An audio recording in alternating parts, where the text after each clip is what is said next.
ఎట్టి పరిస్థితుల్లో వచ్చే జూన్ చివరి నాటికి విజయవాడ పడమర బైపాస్ రోడ్డు మీద రాకపోకలు కొనసాగించాలని ముఖ్యమంత్రి నారా చంద్రబాబు నాయుడు జాతీయ రహదారుల సంస్థకు ఆదేశాలు జారీ చేసిన నేపథ్యంలోనే ఇటీవల కాలంలోనే ఈ నిర్మాణ పనులు మరింత వేగం పుంజుకున్నాయని చెప్పాలి.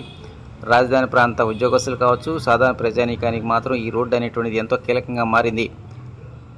వాస్తవానికి ఇప్పటికే వెంకటపాలెం వద్ద బ్రిడ్జి నిర్మాణ పనులు కొలికొచ్చాయి. తాజాగా చిన్నకాకాని మురుగనవాడల సమీపంలో 0 పాయింట్ దగ్గర సర్కిల్ నిర్మాణ పనులు ప్రారంభించారు. ఈ సర్కిల్ నిర్మాణ పనులు పూర్తయినట్టయితే చెన్నై, గుంటూరు వైపు నుంచి వచ్చేటువంటి వాహనదారులు మాత్రం డైరెక్ట్గా గొల్లపూడి మీదుగా హైదరాబాద్ చేరే అవకాశాలు ఉన్నాయి.